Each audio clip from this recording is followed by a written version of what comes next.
Nice haircut.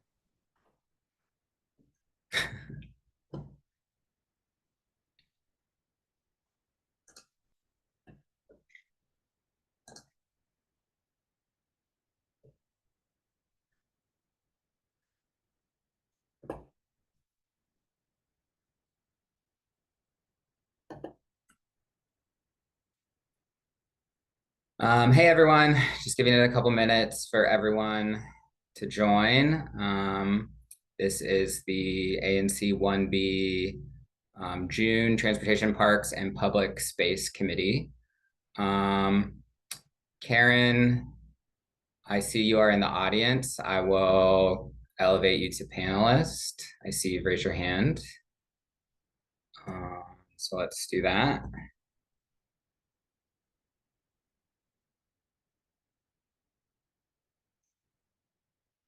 Okay.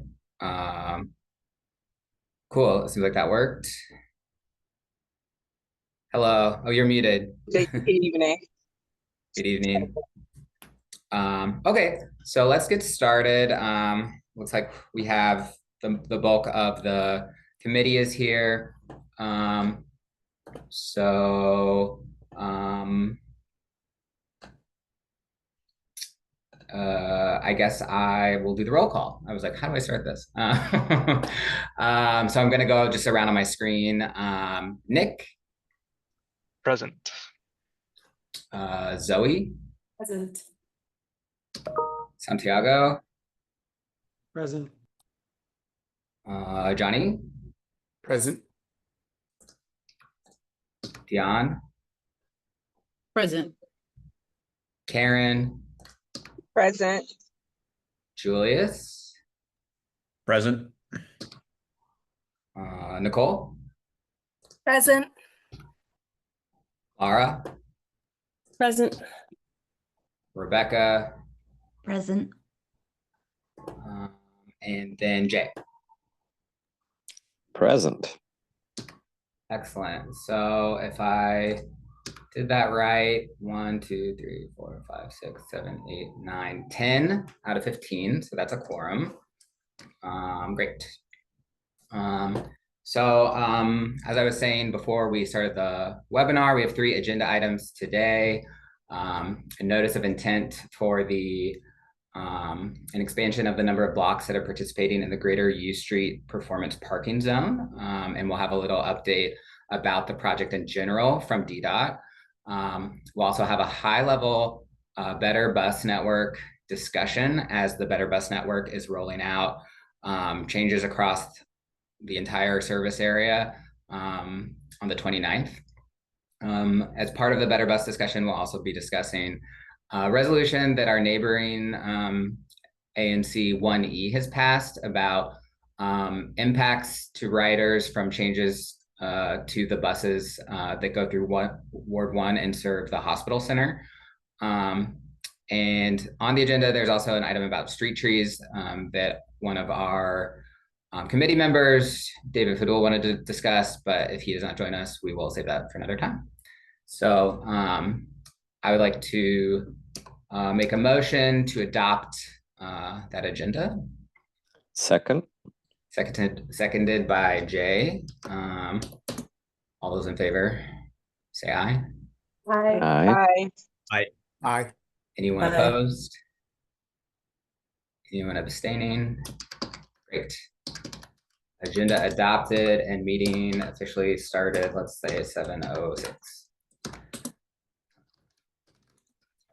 Okay, so the first agenda item is the notice of intent 25-133 TPA, officially expansion of pay to park / RPP zones within the Greater U Street Performance Parking Zone. I'm gonna, I see that Matthew Spaniel, the project manager, is here. So Matthew, I'm going to allow you to talk. I could promote you to panelist if you have anything you want to share, I suppose. Like your screen or anything if you have a presentation. Yep, I have a short presentation. Okay, cool.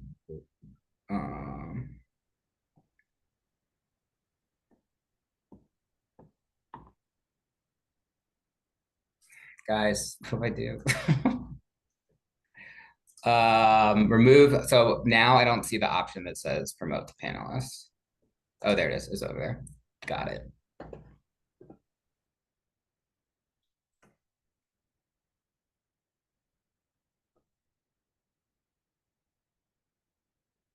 Okay, perfect.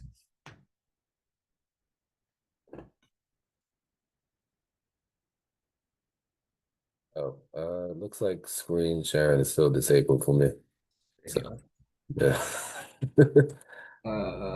Okay, so speaking, not make co-host. Doesn't make sense, I right? think you do have to make him a co-host. to be Yeah, able to to- share. You have to Okay. make me co-host. See, this is why we have such a big committee. Someone will know the answer.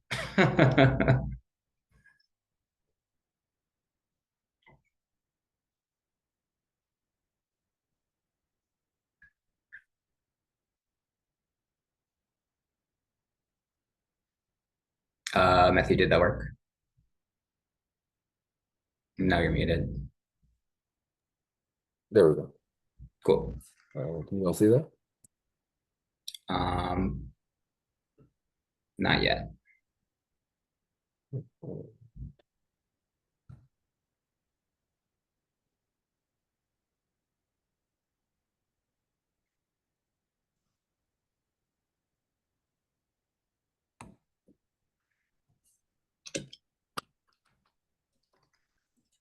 Can you all see it now?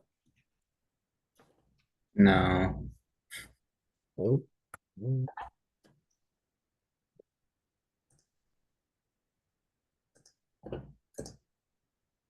You have the green share button, right? Oh, Yeah. now it's working.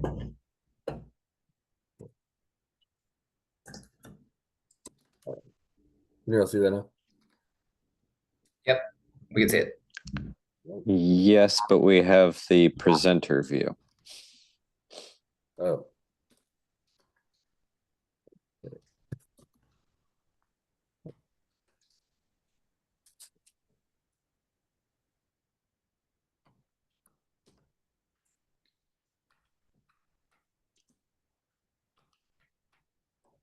Let's see about me. Are you still seeing the presenter view? Nope, this is better. It's the right view. There we go. All right. Yeah. Good evening, everyone. I'm Matt Spaniel, project manager for the U Street Performance Parking Zone and data analyst on the curbside management division. So yep, we launched the Greater U Street Performance Parking Zone on December 17th, following some enabling council legislation that gave us the ability to introduce variable pricing, with the goals of improving curbside availability, managing congestion during peak nightlife hours, and encouraging use of alternative means of transportation to get to the U Street area. We introduced this variable pricing model following some analysis of transaction data that showed that we had, increasing parking demand as we move into the late evening, overnight time period. So we introduced this three-tiered variable rate structure with the $3 an hour rate from 3 a.m. to 10 a.m., $5 an hour from 10 a.m. to 6 p.m., and then $8 an hour from 6 p.m. to 3 a.m. during that overnight period where we have the highest demand. As part of the performance parking zone effort, we also launched these pay to park all PP zones in residential parking permit blocks. The idea is, to address and discourage, parking spillover from the paid parking blocks into the RPP blocks within the performance parking zone. Non-resident drivers are also required to pay the variable rate, whatever the going rate at the time they park. And then resident and visitor parking permit holders are exempt from payment on those blocks. So yeah, initially we converted only 20 blocks, so the ones that are directly adjacent to the highest demand parking corridors within paid parking corridors within the zone. This was sort of a mix of two factors that led us to only launch on those limited number of blocks. One, our sign shop had some capacity issues at the time. We had, the launch of the Clear Lanes project, which sort of bogged them down with a lot of work orders related to parking signage around bus zones. They actually all, again, sort of facing that with the better bus network and some signage needs related to that with the movement of bus stops. The other thing we wanted to make sure was that our Department of Public Works were officers were able to enforce the pay to park restrictions. So there were some things with the data integrations that we had to work out to make sure that those were everything was running smoothly before we expanded to the rest of the zone. So, after we worked out those kinks, we are, planning to expand to the remaining residential permanent parking blocks within the U Street Performance Parking Zone as follows. I don't have them all listed out, but you can see them in the NOI. Yep. Also, just to give a little bit more information about our evaluation plan for the performance parking zone. We're looking at primarily parking occupancy is our main metric. We're going to be measuring against target occupancy of 85% on an average throughout the zone. And then we're going to be deploying time-lapse cameras on selected blocks to get sample data and combine that with transaction data to get a better picture of real occupancy on these blocks. And we also are going to be looking at sort of downstream impacts that we expect to see as a result of the improvement in parking availability. So we're looking to see a decrease in illegal parking transactions, increase in average and vehicle bus speeds within obviously safe driving speeds, and then also an increase in transit ridership throughout the corridor compared to ridership overall throughout the city. Yep, that's all I have for tonight. Open up the floor to any questions. I am gonna well, I thought it might be helpful if I take the screen back because in the NOI there is a map of the blocks that this is expanding to. So maybe we could have that up on screen and then go to questions. Yeah, I'd have that in my presentation, but I don't have all the blocks listed out, so it'd probably be better to look at the NOI. Yep. Okay. I'll stop. Yep. Now I gotta see where. Oh, here it is. Okay.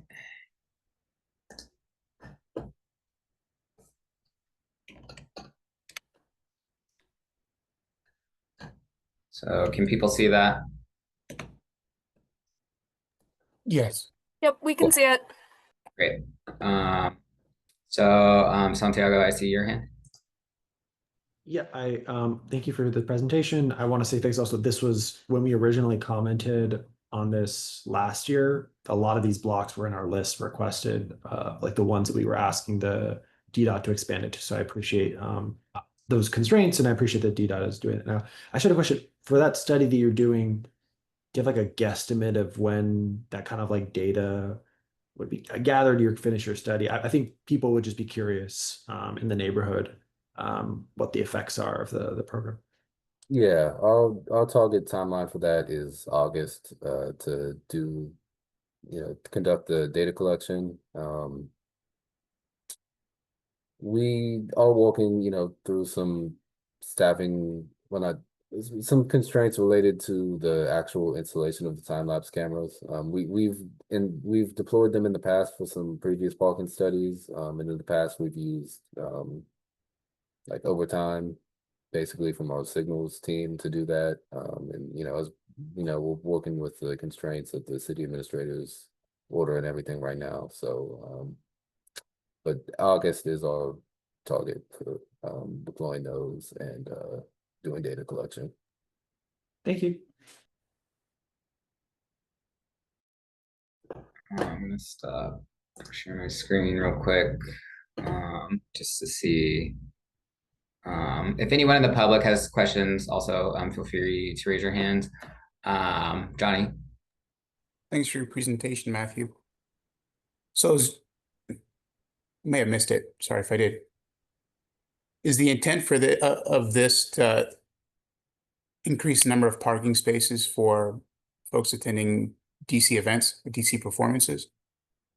It's really meant to just increase the availability of parking overall. So, I mean, what you have when you have underpriced parking, which we, essentially had previously, is, a lot of people come into the area and it's harder for, those people who, choose to drive and, come down there to find a parking space. So, introducing this variable rate structure sort of encourages folks to, if there's alternatives to, reasonable alternatives to driving there, to explore those options. And for those that do choose to drive there, increase the availability of parking on street. Are you adding paid to park spaces in that zone? Or are these existing paid to parking spaces and you're adding this variable pay? So the ones that we're adding right now, these are residential permit parking zones currently. This will just introduce paid parking for non-resident permit parking holders. So the existing regulation is that non-resident parkers or drivers are, allowed to park for 2 hours in RPP zones with no fee associated with that. This will remove that time limit, but introduce a variable rate structure.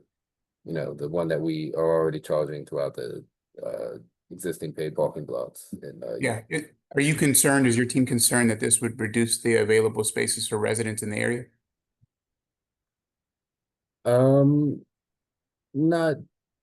Not especially. I mean, that's one of the intended effects of the program, is to sort of protect parking for resident permit holders. Although, it's also to improve the availability of parking overall for drivers who aren't, resident permit holders. But it's really to just increase the efficiency of parking in those zones. So yeah, I mean, that is one of the possible effects of that, is that, residents choose to, park there, or they have more available parking. But that is, it's one of the. Yeah, that would concern me a bit, because it's already difficult to park in the area as is. If you're a resident, and if you're coming home from work after a long day, if you had reliable parking, somewhat reliable parking in your neighborhood or on your street, now you're competing with folks attending a concert. No, well, I mean, those drivers were already permitted to park in those areas for, up to 2 hours for free beforehand. Okay. And then after midnight, they actually, the RPP restriction ended, and, they were allowed to park there for as long. Okay, sorry, I guess I misunderstood. Yeah, so I this. first asked if you're adding more pay to park spots. Yeah, so this adds a payment component, for those drivers, that they're gonna have to pay the going rate at that time that they, choose to drive down there. So again, that should help discourage people from parking, long term overnight, and exploring other options to get to, wherever they're going. And yep.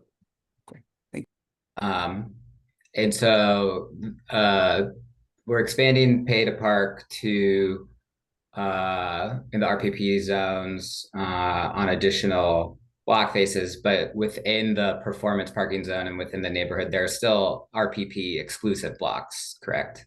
Yeah, ROP blocks, so resident only parking. And those blocks adjacent to the ones that are converted to pay to park RPP will become 24 hours. So that's to, prevent spillover from the zones that the RPP zones that now have the paid parking requirement for non-resident drivers into those zones that previously had the ROP restriction end at midnight. So that will be going 24 hours now.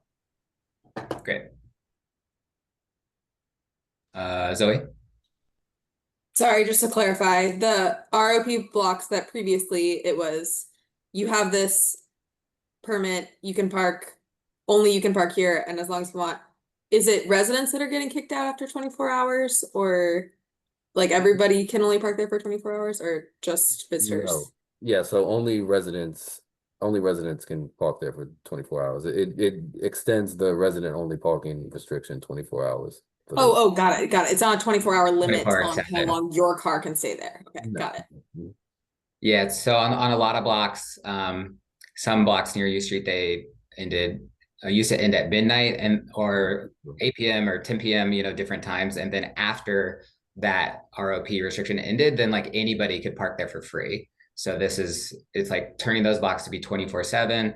And then the other blocks are introducing the paid component, which used to be a free, like a 2-hour time limit, but free.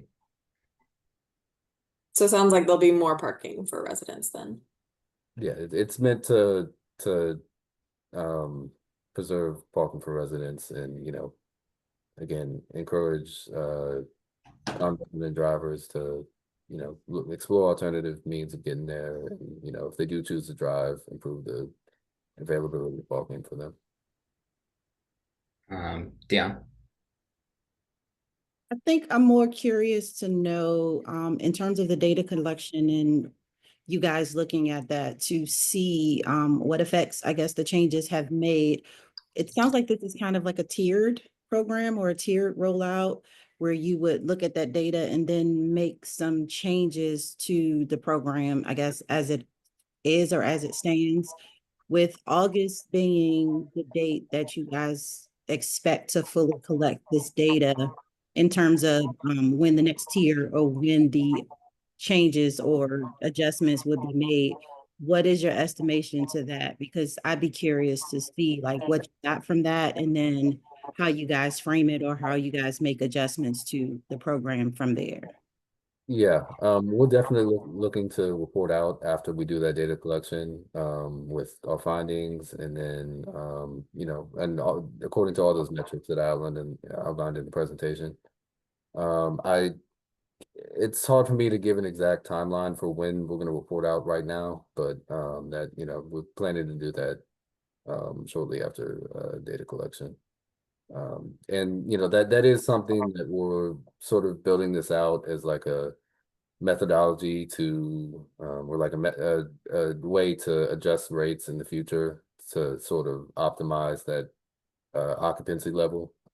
So we'll look at the change in occupancy that we see as a result of this rate change, and then adjust the rates based on that to sort of better align with that occupancy target.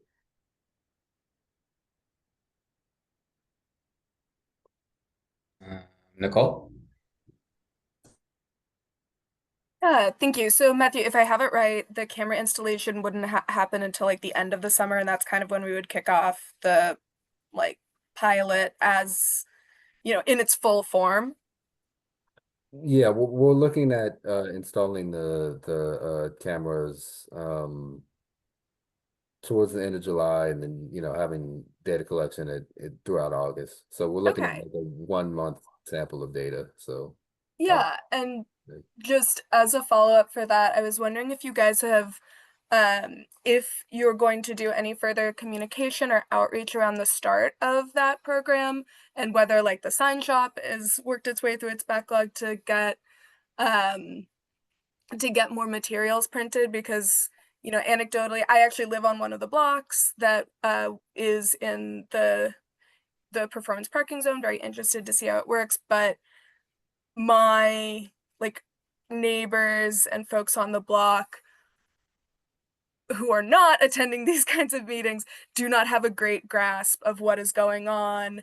And even though as residents, we will not, you know, experience a massive change in our specific parking circumstances or like what happens on the street, I think it's, yeah, there's definitely just still confusion. And I was wondering if you guys have thought about other ways of kind of alleviating that confusion for the public and also informing, you know, non-residents that they're going to have to pay. Yeah, I mean, we'll definitely take that into consideration. We've launched a pretty comprehensive public information you know, program at the launch of the zone. And again, we're going to be looking at doing that again once we get our you know, evaluation data, and we'll report out, you know, with what we've seen. Yeah, I guess as a follow-up. I would just like to underscore the importance of the signage and the clarity of the signage, because I have like personally, this is anecdata, of course, but it's a pretty small area, so I think the anecdata counts for something. I have had to explain what the parking restrictions are to people who have looked at the signs that have been zip tied onto our light fixtures to explain the U Street Performance Zone, and people who think these are event closures or who think that as residents they're going to start being charged, or just like general kind of confusion as to what it is. And I think that, yeah, potentially rethinking the signage or anything to convey that this is kind of going on top of the existing restrictions. It's not impacting current residents as much. Just I've seen a lot of people struggling to parse what they mean, and I think that that's something that DDOT could actually like totally alleviate. It's something that's like within the power of the department. So I would like just encourage you guys to think about that. No, absolutely. Yeah, we want to make all of our efforts clear and, you know, understandable to the public. So thank you for the feedback. We'll definitely take that into consideration. I will just add, so I was just playing around with Park Mobile, and that like if you click on a block or like a zone number that has it on it, you do get a pop-up that explains it. That wouldn't help with someone who isn't paying to park and is concerned about impacts to residents. But if you are coming to pay to park, there is a little pop-up that explains the program. And Park Mobile's the only way to really pay on a lot of these blocks. So hopefully people would read it. Let's go to Santiago. Yeah, I just wanted to, and maybe this is repeating things, and I think Nicole makes a great point. For context for folks, we haven't gotten to the funding part of this, but that like my understanding is like this money is still going into a special fund, which will be used for then the U Street Neighborhood Management entity or whatever that ends up being. That's another committee. But I just like in case I don't know how many folks have been tuned into this from the beginning. I mean, by beginning, like several years ago, but that's what the money is going to. So that it will eventually be used for some sort of like community improvement district type thing to help improve services in the area. But I just wanted to add that in case for folks in the audience and members of the committee. Great, thank you. Jay? Yeah, I just wanted to follow up on something that Nicole said, and you know, the way that the signs explaining the program were zip tied to poles and signage, I think has also contributed to some of the confusion, but also because, you know, a lot of the zip ties have been broken or the signs have come out of the zip ties, they have also become litter on the street. So I would, you know, as this program evolves and becomes more permanent, I would also encourage the department to look into longer term or even, you know, more permanent signage. You know, not just the signs themselves, but also the mounting, so that they don't, you know, come down and become trash on our gutters. Great, thanks, Jay. Any other questions? If we don't have any other specific questions. I'll come up. Oh, Vineet, yep. Oh, sorry, that was an accident. Oh, no problem. If we don't have any specific questions left for Matthew, I would like to kind of discuss what like comments on the NOI could be, right? So my hope is that we have some good comments to share with DDOT and the ANC for the next ANC meeting. I asked Matthew to extend the comment deadline for this, so it would line up with our July meeting of the ANC, and he said yes. He's very nice. So I'm going to pull up our last resolution that we did kind of at the start of this, just so people can kind of see what we asked then. I think a lot of the points are still relevant, and I don't mind issuing a similar resolution as before. But if we have additional asks, we could kind of think of them. So, it's standard with like the whereases up top. I don't think we need to get into those too much. It's just describing the program and kind of the rationale. Here, the first thing they did was suggest additional blocks to be in it. It kind of sounds like we don't need to do that this time, right? Because this is a rollout to the rest of the blocks. But then when we get further down, I think 1, 2, 3, 4, 5, 6, basically all 6 bullet points are still really important and relevant. So the first one is ANC1B requests DDOT share usage and revenue data for the performance parking zone with the ANC and the public. I think we heard some questions about that today, and people will be eager to see how occupancy is changing. Is it easier to park? Is it not doing anything? Is it harder to park, right? Like people will want to know that. So I think that's a good one to reiterate. The placemaking entity, allocating funds from the higher rates of parking to specifically the neighborhood. I think I feel good about that one. Adjusting the rates based off of market demand. It seems like that's good to reiterate and is a plan to do, like once they get the occupancy study in August, like they'll be able to see if they need to change the rate structure, but good to reiterate that we encourage that. An ask for considering spending future funds on automated parking enforcement. Seems good. Asking for DPW to better enforce parking in the area. Illegal to get people who shouldn't be parking where they are. And then the last ask was study the impact of the zone when implemented on residential parking. So I feel good about those. I think some of the things I heard today from questions, especially were related to signage and clear communication.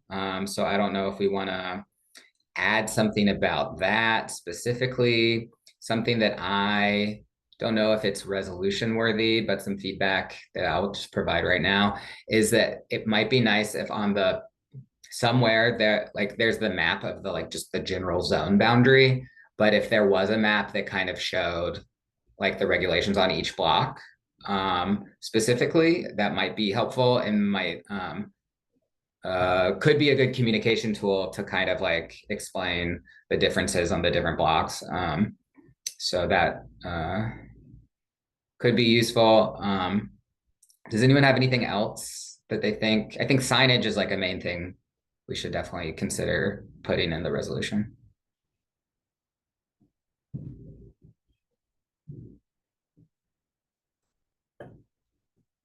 Yeah, definitely agree on just encouraging the signage, and I understand. I'm glad that the Park Mobile app is conveying that, but yeah, really just want to underline the importance of communicating it with residents. I think that even here tonight, you know, we're all people who are very involved in the transportation world in the ANC, and there's still just like, it can be a technical subject. It can be something that is confusing. I think we can't, it's hard to overestimate how much like information we might need to give people in order for them to like feel okay about this. I do think overall this is going to be a really good program. I also do want to, I know we have something in there about the data. I would like to underline, I think that's the other most important piece of this is just like seeing what happens. You know, the last time DC did something like this was well before the pandemic. There's been a lot of changes in travel patterns, in where populations like move and live in the district. And I think that this is going to be really informative for like for our transportation, for our parking. So I do want to point, I am excited to see what happens. I do think we might need to work a little bit harder to like get the neighbors like all on the same page. Yeah, good points, Nicole. Matthew, do you know if like when we say share the data and share results, like have there been any discussions that you could share about like what that means? Is that like a report with charts and tables? Is that like access to like open data on like the open data site, like any of the like occupancy data at a block face, or like specific time bins, or you know, anything that like the community and the extra nerdy people could like actually play with also? Yeah, we're still working out exactly what that's going to look like. It could take the form of a report. It could take the form of a website with some dashboards that you know, report out on the different metrics. But it would likely be one of those two. Okay. Yeah, I think the report, of course, is important for high level. I think the nerd community would appreciate you know, as much exposure as possible. Okay, cool.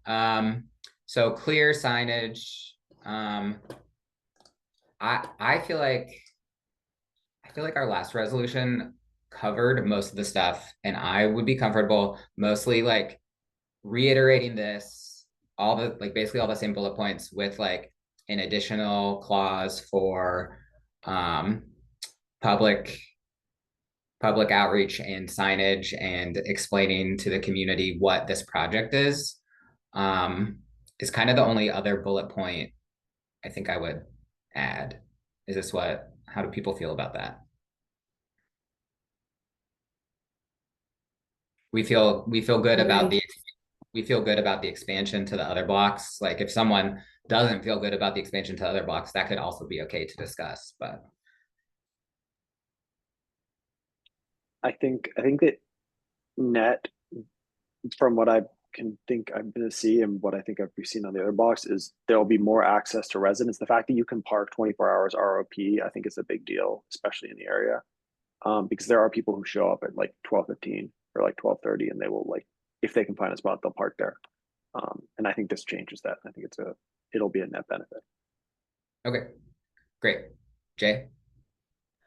Yeah, I think especially to sort of Santiago's point, it might be good to encourage more daylighting of corners and intersections, because these are places where it is illegal to park for, you know, reasons of impeding visibility of crosswalks.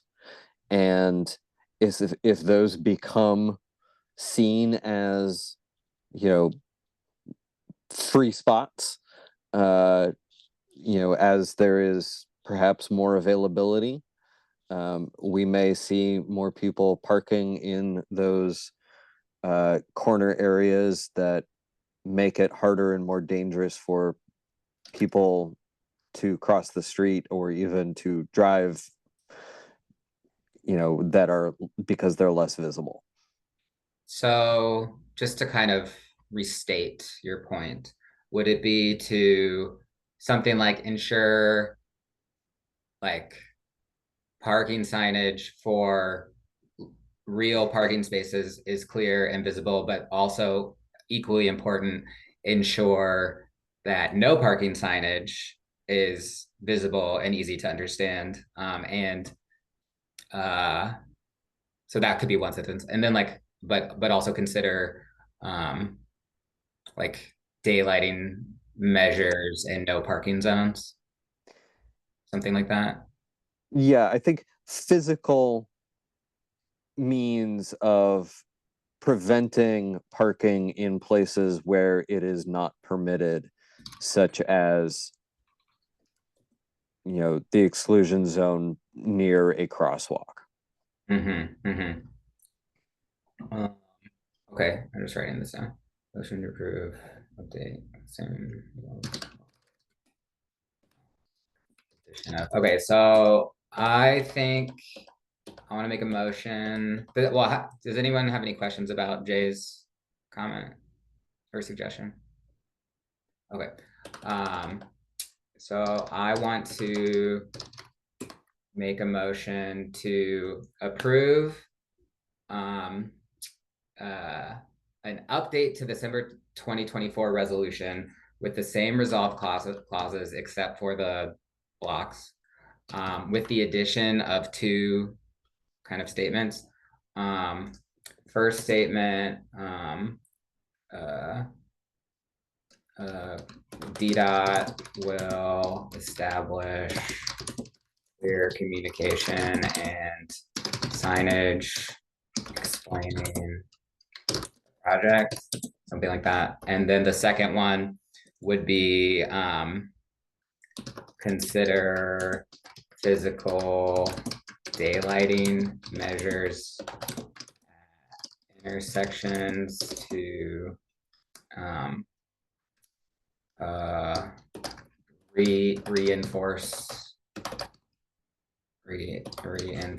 no parking areas. How do you feel about that? Do those two additions capture the conversation? Cool. Okay, so I make that motion. Seconded. Cool, thank you. Any further discussion? Otherwise, we can just vote. Okay. All those in favor of an update to the December 2024 resolution with the addition of those two clauses, say aye. Aye. Aye. Aye. Aye. Aye. Anyone opposed? Anyone abstaining? Me, I'll abstain. Okay.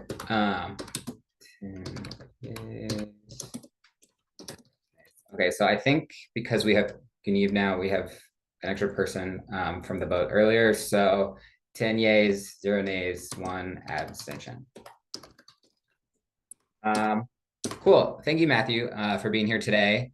And we will write up, I will write up this resolution, share it with the committee, you know, and then we'll present this at the ANC meeting in July and then submit the comments. My pleasure. Thank you for having me. Great. Have a good night. Okay, so the next agenda item is a discussion about the Better Bus Network. I'm gonna let Nick kind of kick this off with like the high level discussion, just so everyone remembers about Better Bus and what that means for the whole system. And then we can discuss specifically the 1E resolution about C61, the new bus route that they are asking us to consider. So Nick, if you want to take it away. Thanks, Matthew. Hey, everyone. The new bus network is something I think this group has discussed a few times before. And with the new bus network launching on June 29th, 2 weeks from this Sunday, really just wanted to flag for this group the number of really helpful online tools and maps and resources that I think all of us as neighbors and likely bus riders can use to get kind of studied up on the changes that are coming to every Metro bus route and kind of encourage this group to spread the word to your neighbors and communities because this is a lot of pretty big changes coming. And I think the more that we can help spread the information, the more painless and seamless everything will go. Sorry, Matthew, I'm not allowed to share.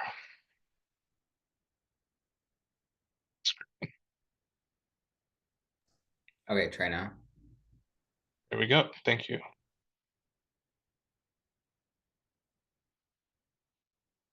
All right. Are we seeing a Metro webpage? Yep, we are. Great. So this is wamata.com/betterbus. Metro has really built out this page over the last few weeks with a lot of helpful tools and maps to help people figure out how their bus routes are changing, and to what degree. This has been very helpful for me. I moved a few weeks ago. I have new bus routes to learn as well. So just wanted to kind of do a little show and tell on this, so you all have kind of the tools and knowledge to spread the word. There is this nifty little tool here where you can put in your current bus route. I ride the S9 a lot, so I'm going to put that in. And this will then spit out the potential route or routes in the new bus network that are most like your current route. And if you click these links here, you will get maps and service information for those new routes. Pretty helpful. All of the bus route names are changing too, so this tells you what your new bus route will be named. Metro's online trip planner has also been updated, and is a helpful online tool. It's a little involved, a couple step process. There are some instructions here, but basically, if you put in your starting point and an ending point, and you select a date on or after June 29th, this will show you what your trip will look like in the new bus network, and show you different options and those bus routes, and really help you figure out how to plan your trip from door to door, which is neat. A lot of maps too. We were talking about the data geeks before. If you're a map geek, you'll be happy as well. There are these route profile maps, which are individual maps for each individual bus route in the new bus network. Nice long list here. Kind of a similar graphic as what was generated before. What I really think is neat are these neighborhood profiles, which they're kind of non-conventional groupings of neighborhoods, but looking at one that is kind of in our territory here, it zooms in on this general neighborhood, so you can really see which of the new bus routes go through that geography. So that's just a sample of the information. Personally, as a neighbor, I found it really helpful. Hopefully you all will too. And whether you are involved with other organizations or spreading the word to your coworkers who take the bus. Again, a lot is changing on June 29th, so just wanted to help spread the word and share information. Last thing I'll say is that Metro has also stood up this Better Bus Partner Program, where community organizations, schools, churches, et cetera, can kind of, for lack of a better term, adopt a nearby bus stop and help beef up the information that is at that bus stop for bus customers. And if they have a publicly accessible venue or facility, they can make printed information available at that facility. So again, if you're involved with other organizations, that might make a good partner organization to help spread the word. This is a kind of cool way to spread the word. And I'm now wondering if ANC1B can even kind of become a partner, if that's something we want to consider. It's something we can find out. That's all I got. Kind of just a PSA. and hope you all can help spread the word to your neighbors to make these changes pretty painless in 2 weeks. Thanks, Nick. I see some hands. So Jay. Yeah, I know. I don't know if Nick, you would have this information, but I know that there's a number of bus stops that are being taken out of service and consolidated, and most of these have been marked and posted, and there's a list on the website. But conversely, information about which stops the new routes are going to serve has been much harder to find. And I was wondering if you or anyone has information on when that will become more available. That's not something I've seen online. Yeah, I don't know, but a great question and important, very important detail that riders will need. Good eve. Thanks, Nick, for sharing all that information. I think this is fantastic. I'm a huge Randy Clark fan myself. I'm just curious, like, how is this information being distributed offline, though? We have a lot of folks that might not be online, especially elderly individuals and whatnot. And I understand the Better Bus Network that's going to do the job, but I mean, there could be churches, organizations that might not have seen that. What kind of outreach to your awareness is WMATA doing offline? Yeah, I've seen in the last few weeks just across the neighborhood and the community a lot of printed signs at bus stops. I'm seeing a lot of signs in the metro station. What I just shared was very much online stuff, but I'm increasingly seeing a pretty decent proliferation of print materials like out in the world in real life. If I had scrolled down on the Better Bus webpage, you all would have seen a calendar of in-person events. There is a pretty big push where Metro is just doing pop-up events at bus stops, at community centers, at metro stations to kind of meet people in real life offline to spread the word too. So it seems like there's a pretty good acknowledgement that a lot of bus riders, they're not as online as we are, and reaching them in real life as they're out and about across their day is a good tactic. So I've seen evidence of a lot of offline print in-person engagement as well. Great, appreciate that. Great, thanks. So now we could go to the resolution from 1E. Basically, there's like the H2 bus currently and one other bus. The H4 is the other one. Yeah, okay, H4 that are changing to C61, and 1E has flagged a concern that in the old route, the bus actually entered into the circles of the hospitals and got people more directly to. Oh, I see there's some chats. I have not been monitoring the chat. We're good. It was just me putting the community. website link in there. I mean, it's just committee, not community. Okay. And so the old route enters the circles, and the new route from the Ward 1 side, the C61, just stops on First Street. So it doesn't actually enter the campuses. I'm going to share my screen and kind of show the difference on the Plan Your Trip tool that I just tried out. I will note that the current buses and the new bus that they're concerned about are not in 1B. So it would be taking a position on something that's slightly out of the neighborhood, but you could take a bus from 1B and transfer. Like there's other ways. There are different, even though it's not directly in our neighborhood, it still is adjacent to the neighborhood, and the neighboring ANC asked.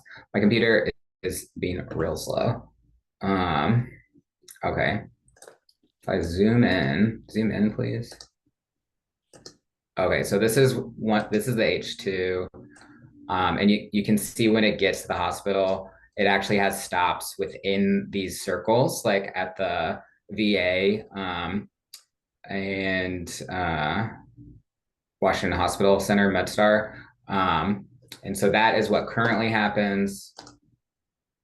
If we modify the trip and we change it to be the 30th, did that do it? Why? That is the location I want. Nick, it's not working. I think you have to hit plan my trip again. Plan my trip. Yes. Thank you so much. Okay. So see, very similar route, except now it stops. On first, it does not go into the circles. So the concern is that this adds difficulty to the trip. You're already going to the hospital for some sort of appointment or medical procedure. And this adds distance, a longer walking component. So that is what the concern is. Nick, I see your hand. I'm gonna, for anyone who wants to see the, wrong. Yeah, I just wanted to clarify something on that trip planner map. Okay. Matthew, sorry to make your slow computer. Maybe go back to it. That route continues down, what was that, First Street? It's not that the route ends there. It's just because the route isn't pulling in to do the loop, it's continuing south. So that is this person's new closest bus stop to the hospital, right? Am I interpreting that correctly? Correct. So because I'm not showing the whole route, I just picked like Adams Morgan location and then the destination. It's ending at this bus stop, which is now the closest one to the hospital center. Okay. Right. The route will continue down First Street, and then as it does currently, make the left turn onto Michigan Avenue and continue to Brookland Station. But that stop on First Street is going to be the new closest stop to the hospital, if that is your destination, for anyone coming from Ward 1. Yes, that is correct. And that was actually one of their points in raising the issue. So it's a very long resolution with a lot of whereas clauses. The only ask is ANC1B recommends WMATA's new C61 design plans ensure riders stop at the Washington Hospital Center and VA circles to honor the accessibility needs of seniors, veterans, and people with disabilities and medical conditions. And then their second clause is designating who's the representative. One of their points in the whereas clauses is that the Ward 5 bus that occurs on a similar, like also serves a hospital, that one is still entering the circles. So there was kind of well, why is the Ward 5 one entering the circles and the Ward 1 is not? I think some answers could be, the D36 and the C63 do enter the circles. And WMATA maybe would say, oh, well, they're not entering the circles for operational efficiencies or it's faster to avoid bus bunching and all things like that. But then if that's the rationale, why are these other buses entering the circles? So that was one of their 1E's points in raising this. Dion? I would just have two concerns. The first one would be that having a stop on First Street and expecting that bus riders would then cross the street to the Veterans Hospital, which is more concerning than Washington Hospital Center in my view, because Washington Hospital Center is on the same side and there is a pathway and sidewalks. However, where that stop is intended to be, there's no light. There's really not a whole lot of regulation, and there are a lot of cars turning into appointments at both hospitals. And so I would venture to say that that is a safety concern in terms of people expected to cross that street to go over to Veterans Hospital.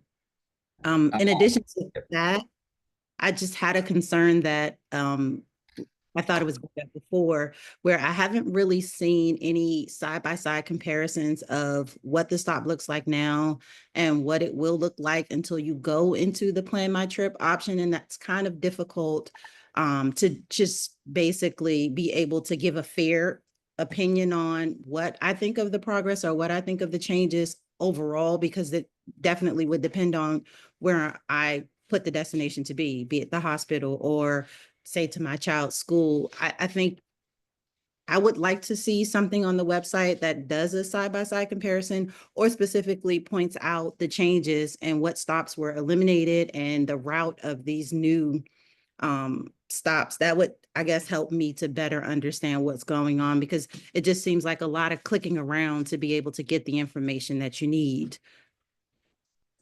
Yep. All good points. Jay?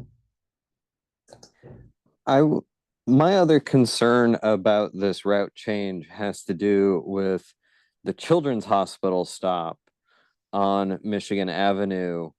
I don't personally go to the hospital very frequently, but when I walk past it, I often notice people waiting for the bus or getting off the bus at the stops on Michigan Avenue, which similarly will no longer have service from Ward 1, because this bus will now go around the back of the hospital on Irving Street and then cut south.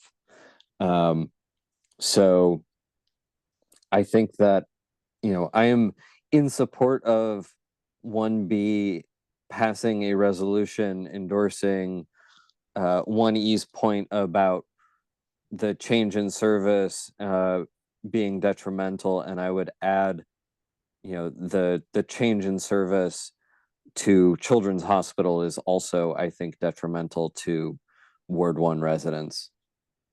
Okay, yeah, we could add that as a and it, just add it in the list. They list out the other ones, and we can just explicitly call out children's. Nick? Sorry, I didn't know I was next. I wasn't ready. I just did some clicking around, and Dion, I think you were right. It does require quite a bit of clicking around to find what you need. Those two other routes that the resolution mentions as serving the hospital loops directly, it was D36 and C623. Those two routes end at the hospital. So I think since that's the end of the route and they're turning around there to go back the other way, that's the likely justification for why those two serve the circle and the other two don't. Okay. Just wanted to add that little discovery that I just found. Yeah, but how many clicks did you have to make that discovery? Maybe fewer than a less nerdy person who has done this many times. But very much second the pedestrian safety and accessibility concerns that others have raised. I do think that is worth discussing and asking Metro to reconsider. I think also, to Dion's point, for coming to the hospital from Ward 1, there is the issue for getting to Veterans Hospital that she mentioned. For coming back from the hospital to Ward 1, there is the opposite issue that somebody, who is leaving Washington Hospital Center to return to Ward 1 would have to cross the street to get to the return bus stop. And yeah, as you can see from the street view there, the sidewalks within the hospital complex are very narrow. Those hedges frequently overgrow the sidewalks, and the lighting is poor. The sidewalk accessibility in that area is actually shockingly bad. I have attempted to report it in the past to DDOT, and this is actually all private land. It's all owned by the hospital complex. And so DDOT has no control over things like the missing detectable warnings at the curb ramps or the light poles in the middle of the sidewalk. So that's another reason that I think this is a poor choice. Guneet? This might be a little ignorant, but could we like suggest to the hospital to make these fixes or to create shuttles? I'm just thinking of how to make this a collaborative partnership that can succeed. Yeah, but I think I'll ask. I don't know that we've ever sent a resolution like to the hospital center. Typically, it's always to a government entity, but I don't think there's a reason why we couldn't share it with them. I think it's a good idea. We're asking specifically, we would be asking WMATA, and we would share it with DDOT also. But like we're asking WMATA to make modifications. But if like we're asking WMATA to make modifications or reconsider or update a major transit line that serves their property, like they should know about it too. And if that can encourage them to do better by the sidewalks and the pedestrian access, then I think that makes sense. Yeah, I mean, I think P3s are always great, or a public hospital partnership here. Okay, cool. So let's see. In the resolution, they just had I'll read it because they only have one actionable clause. The other one was just designating authority. Be it resolved, ANC1E recommends WMATA's new C61 design plans ensure riders stop at the Washington Hospital Center and the Veterans Medical, what's VMAC? I don't know the acronym. Circles to honor the accessibility needs of seniors, veterans, and people with disabilities and medical conditions. So I heard we want to add specifically Children's Hospital, concerns about access to Children's Hospital, and then pedestrian accommodations and access at the bus stops and at that intersection that you would have to cross between the two hospitals and the bus stop. Those are the major things, right? Yes. Okay. Concerns about. All right, we'd mentioned the crosswalk and pedestrian access, even though like this is to DDOT, or would that have to be like okay. I think we include them. Why not? Okay. A resolution is really whatever we want it to be. Okay. So, how about this? I would like to make a motion that we ask the ANC to support the resolution, the ANC1E resolution with like technical changes to reference ANC1B instead of ANC1E. And so it's relevant to our commission. And then specifically call out Children's Hospital access concerns and specifically call out a resolve clause to DDOT, WMATA, and the hospital to work on pedestrian and transit rider accommodations and safety concerns such as narrow sidewalks and poor crosswalks. Also, we did get a comment in the Q&A from Darren Jones noting the steep grade. Steep grade, okay. Just in general or at a specific? That there's a steep grade from the stop to the Veterans Hospital, so a person in a wheelchair or with another mobility aid would be facing an uphill. Okay. Concerns and steep.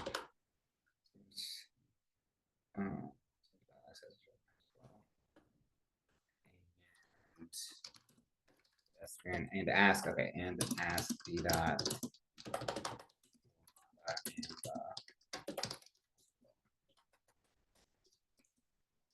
work together to improve pedestrian and rider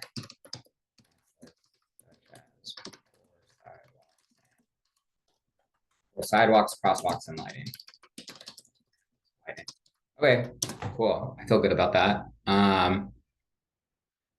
So motion made. Do I have a second? Second. Thank you. Any further discussion? Nope. Okay, so all those in favor, please say aye. Aye. Aye. Aye. Anyone opposed? Anyone abstaining? Great. So motion carries. I think there's 11 people now. 0. Okay, cool. Well, that's great. 2 resolutions. Just really quickly, the street tree issue was on New Hampshire Avenue. David noticed a tree was going to fall down and look pretty bad. So I encouraged him to submit a 311 request about it, and then they were going to take it down. And then he was kind of asking or wanted to kind of engage in a bigger discussion of like, well, how if they do take down a tree, what's the timeline for getting like a new tree? Will DDOT come and plant it? How do we get them to do it? Should we talk to Casey Trees? Like it was kind of like that was the kind of idea, but I think that's something just to think about for the future. Street trees are great. I will give you a little preview for July. We're gonna have a conversation about 11th Street. The DDOT has updated the plans for 11th Street in Vermont. You can go to the 11th Street in Vermont if you Google the bike lane. Bike lane, 11th Street, the new plan will come up. So Christopher Berg from DDOT is going to come present on that. So I anticipate we'll have another resolution on that, giving comments on that plan. And hopefully they can give us a timeline and a rationale on the new changes to that. So that's all from me tonight. Thanks for being here. And meeting adjourned at 8:14. See you next month. Thanks. Thanks, Thanks, Matthew. Bye. Thanks, bye.